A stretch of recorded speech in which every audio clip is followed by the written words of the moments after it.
Шорт-трек – максимально травмоопасный и экстремальный вид спорта. Скорость спортсменов на льду во время забега может достигать до 50 км в час. И при такой скорости падение или столкновение чревато серьезными последствиями для здоровья. Кстати, именно поэтому данный вид спорта очень долгое время не включали в программу Олимпийских игр.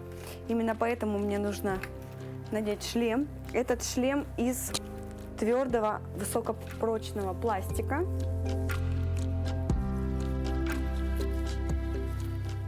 Специальные перчатки.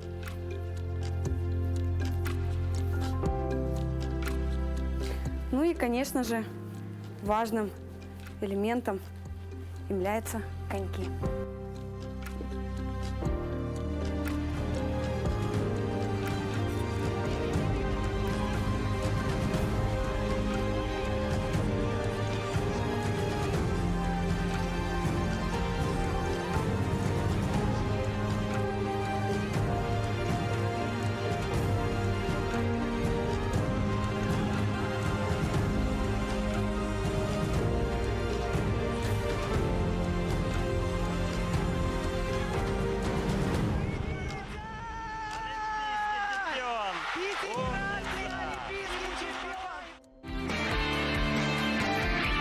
Испытано на себе.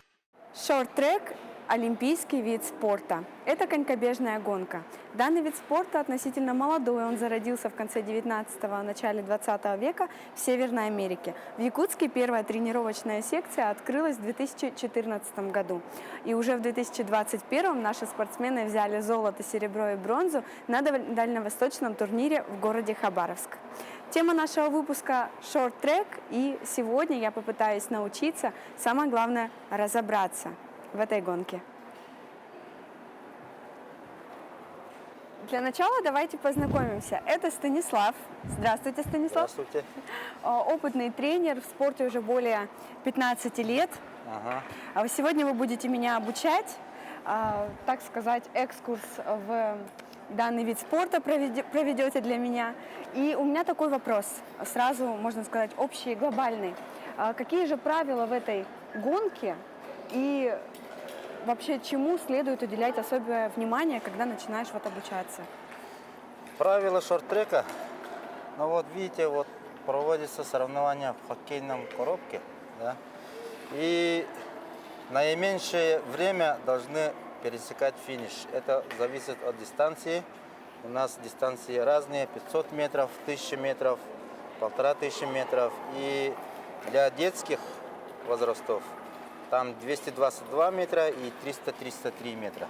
Угу. Правильно ли я понимаю, что основное – это скорость?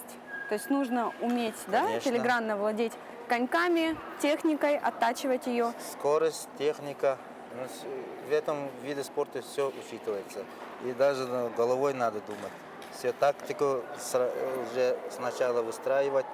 Надо мне с последних кругов уже скорость набрать, либо уже тактика лидер, это уже с первых метров уже отрыв идешь. Угу. Поэтому там должно тоже думать головой. То есть нужно быть готовым не только физически, но и тактически. Конечно. Ну что ж, вот перед вами я. Опыта на коньках у меня нет, в принципе, катаюсь слабо. Можем начинать. Основное наше упражнение начинается вот у нас шорт-трекистов уже с посадки начинается. Мы вот прямо не катаемся, у нас ножки согнуты, садимся и спиной вот вниз. Так уже мы быстро набираем скорость и уже более уверенно стоим. А когда прямо будем кататься, у нас как этот парус. Спортивные же машины есть уже низкие же. Мы как спортивные машины. Уже низко садимся на посадке и уже катимся. Раз. А в обычных фигурных и хоккейных коньках они отталкиваются вот назад, а мы отталкиваемся вот в сторону. Раз, толчок, два, толчок. Ниже плечи опускаем. Так. И каждый толчок махаем руками. Во. Не встаем. Плечи вниз. Вот. Во.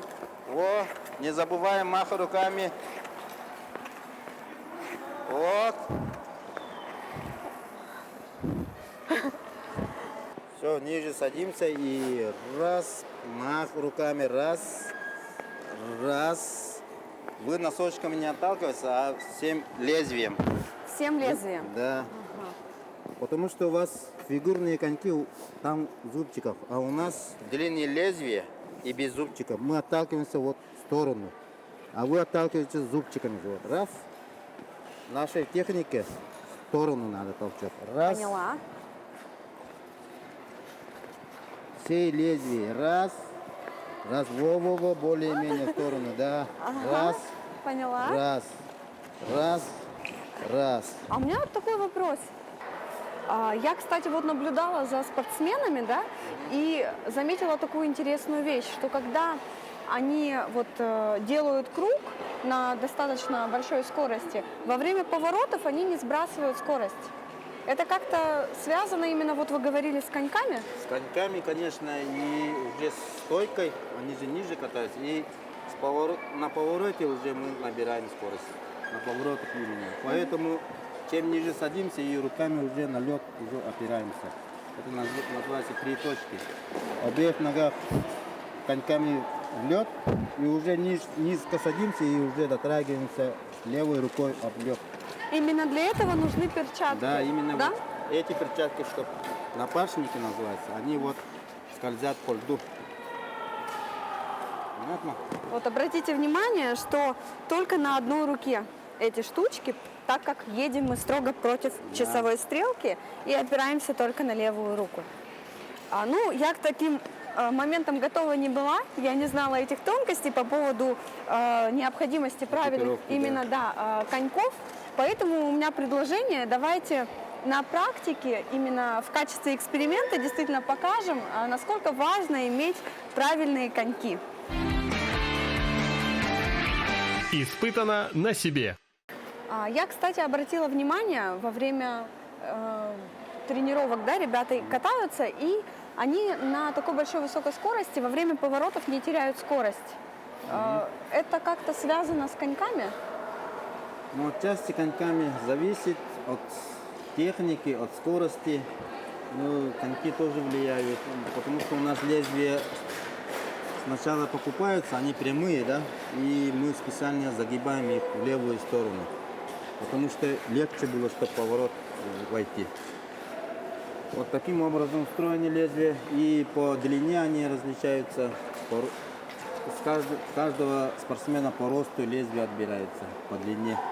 С 15 дюйма вот, и вот так по длине 16, 17,5 по росту определяется длина лезвий. То есть коньки это Да. очень важный момент. Коньки самое важное, как великий наш спортсмен Виктор Ан, шорт-трекист, он сказал, больше процентов зависит от коньков для шорт-трекистов. Чем лучше коньки у тебя, лезвие, ботинки, тем лучше у тебя и скорость будет. Поэтому каждая фирма, каждая эта страна производит свои лезвия и уже дают мировым лидерам лезвия свои откатать. И там, если кто-то мировой рекорд сделает, тогда все эти конькобежцы, шорт-трекисты уже на этих лезвиях. Поэтому от лезвий очень много зависит. Также у спортсменов специальные комбинезоны. Да, комбинезоны, они из непрорезающего материала, чтобы у нас же вид травмоопасный. Если при падении могут лезвие там коснуть. Поэтому мягких частям на кевларовой ткани называется. В мягких частях тела уже кевлары идут. Плюс перчатки у нас тоже вот не прорезающие.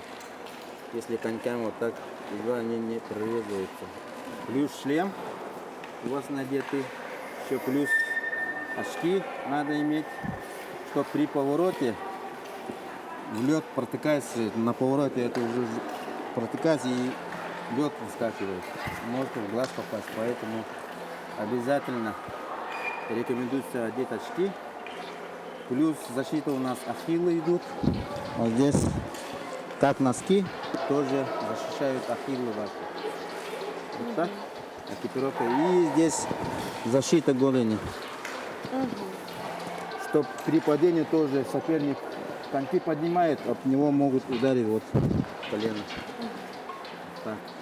А правда ли, что в шорт-треке приветствуются компактные атлеты? Ну, скажем, невысокие.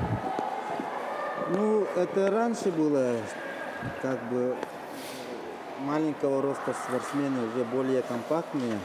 Ну, в принципе, да, это маленького роста спортсмены, они компактные, более шустрые. Но сейчас в мировом, так сказать, шорт-треке уже есть высокие спортсмены. То есть практика Допустим, показала, да? практика показала, что даже и высокие могут кататься быстро, И неплохо, шустро, да? и неплохо. А Вот наш российский шорт-трекист Константин Ивлев, он выше меня, метр где-то 90, он же Олимпиаду на 500 метров второе место занял. Ничего себе. Да, осторожно. Ага, спасибо. Не посмотрела, так интересно рассказываете. Я вас слушаю. Еще такой вопрос меня интересует. Я вот пока готовилась, узнала, что стартовая позиция спортсменов, она поменялась. То есть если было время, да, давно, что стартовая позиция была с От носка, да. а потом это поменяли. С чем это связано? Это из-за того, что за один соревновательный день, да, со старта вот очень много спортсменов стартует, очень много забегов. Из-за этого каждый спортсмен вот протыкает лед. Из-за этого лед ломается. А при следующем повороте, уже за первым поворотом, уже на финишной прямой, уже там лед уже плохого качества. Из-за этого могут упасть спортсмены. Поэтому уже этот убрали и вот такого не на носочках стоит, а на всю лезвие. Оттуда уже старт производится. Вот так. Ну, в принципе, причина, да, объяснимая, причина, как бы. объяснимая. Поэтому очень много лед ломается там. Когда протыкаешь лед со старта, и когда стартуешь, они же отталкиваются. Да. Из-за этого лед трескается, и уже там ямы образуются. А потом они один круг делают, и уже на этом же месте уже на ямах могут они упасть. Ну да. Испытано на себе. Важным условием для хорошей сцепки коньков является температура льда. Например, для хоккеистов температура льда должна составлять минус 8 градусов, а для шорт-трекистов минус 4 градуса. Потому что при такой температуре лед более мягкий, и это позволяет конькам иметь более хорошую сцепку по мягкому льду.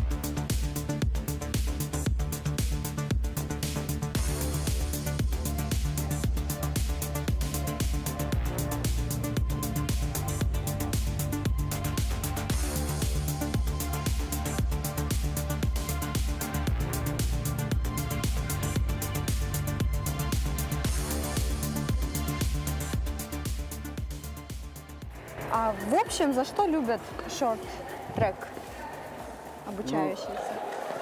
В основном из-за скорости. Скорость, адреналин и борьба. В каждом забеге у нас борьба, поэтому все хотят быть лучшими. И на соревнованиях ездить, вот где-то мотивация есть. У нас каждый год уже достаточно выездов для соревнований на дальневосточном. Поэтому дети мотивированы, желающих предостаточно. Ну и новеньких ждем заодно. Какими качествами должен обладать шорт-трекист? Со всеми качествами. Быстрота, ловкость, выносливость, все в одном должно быть. Чувство, надо головой думать, при этом надо еще обладать таким еще фортуной.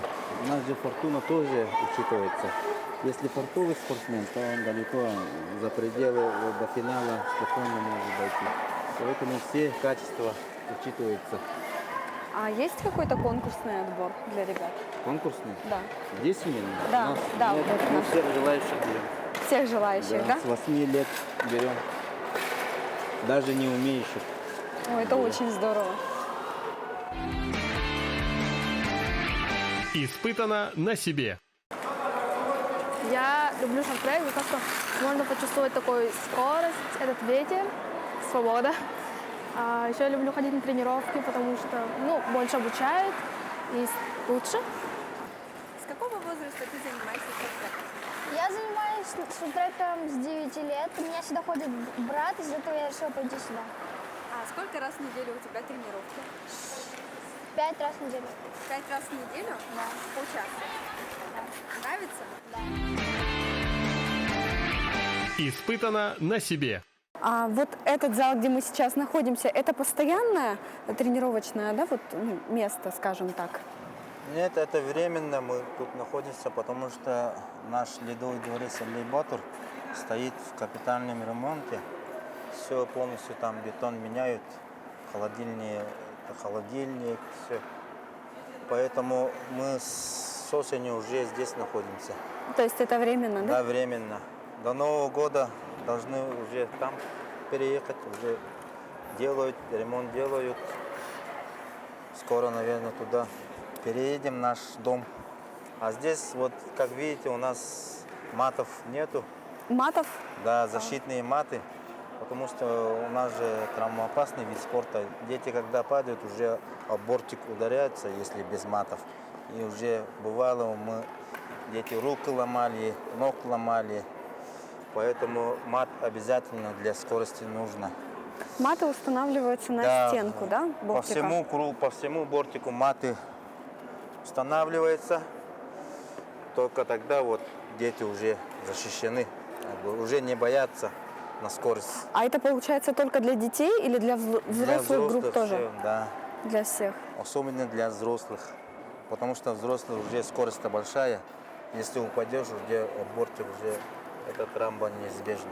А подскажите, как часто вообще спортсмены выезжают на какие-то мероприятия, в плане олимпиады или соревнования? У нас начинается с межрегионального соревнования. Это Дальний Восток. Регионы Дальнего Востока у нас по возрастам. Получается детский возраст от 9 до 11 лет, младший возраст 12-13 лет, средний возраст 14-15 и уже старший 16-17. И по этим возрастам мы каждый год выезжаем на соревнования. Детский и младший возраст это уже в Хабаровском крае и Приморский край, город Уссурийск. Там уже 2 выезда, 2 этапа. Старший уже в другом регионе, чуть подальше, Челябинск, Уфа, вот такие города. И из этих 2 этапов отбираемся на Россию, уже в финал России. И уже не календарные соревнования, обычные соревнования первенства. Тоже есть первенство Дальнего Востока, там, мелкие соревнования, так скажем, не так уж важные. Но для соревновательного практики нужно всегда выезжать, чтобы опыт побольше был. Дети радуются соревнованиям? Конечно, каждый выезд. Это же дополнительная, наверное, нагрузка, дополнительные тренировки. У нас и так нагрузка, я думаю, нормальная. С понедельника по пятницу у нас каждый день первая смена и вторая смена. И если отсюда переедем в наш ледовый, там уже 6 дней в неделю тренировка у нас. Поэтому нагрузка предостаточно. В принципе, дополнительно вы детей не нагружаете, да, если Дополнительно, готовитесь? Да. Просто много выезжать надо на соревнования, чтобы дети чувствовали соревновательный опыт. И, наверное, это как дополнительный стимул, я думаю, да, для ребят съездить на Олимпиаду, показать себя, показать свои профессиональные навыки и привезти домой в республику, да, в Якутск, Да, какие-то конечно. медали. Конечно. Медали это...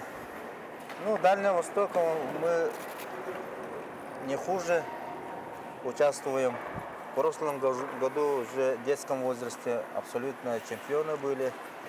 Сейчас уже девочка перешла на уже взрослый, младший возраст. Поэтому ей пока трудно, потому что на 2 года старше она соревнуется.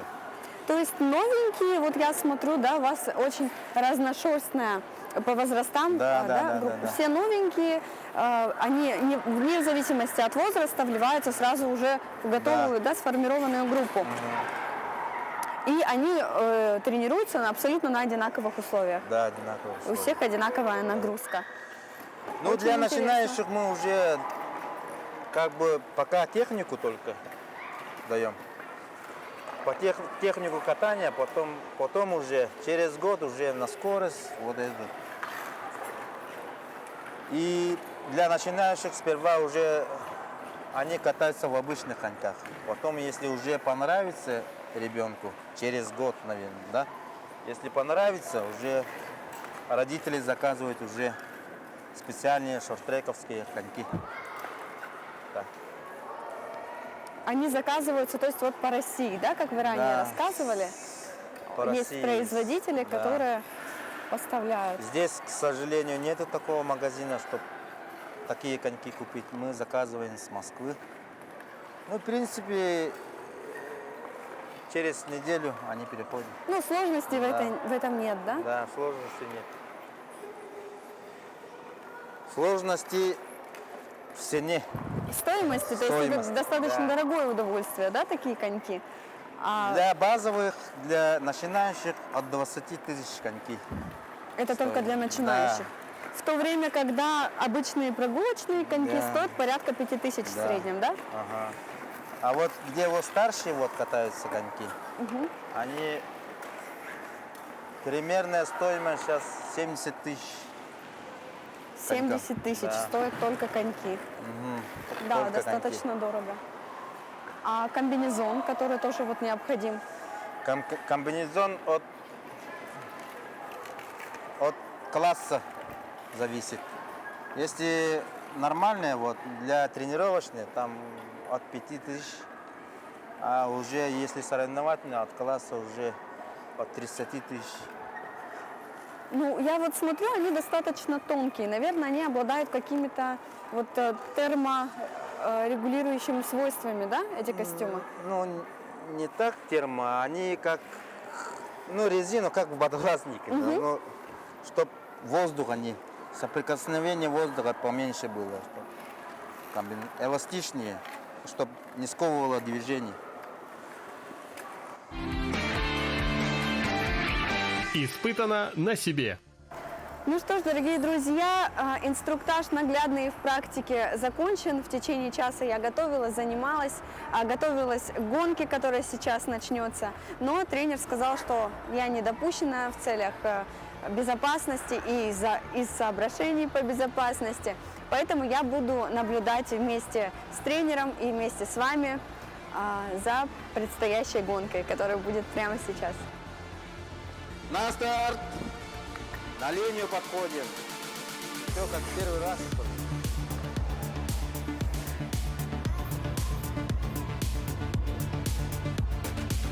Внимание! Марш!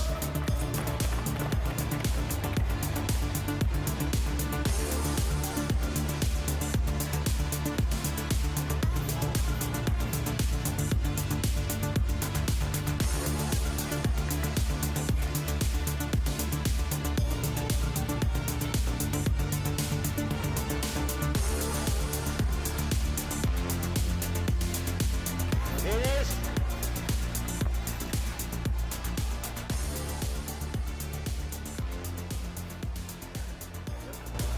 Скорость у девочек просто колоссальная. Очень высокая скорость, смотришь, прям захватывает дух.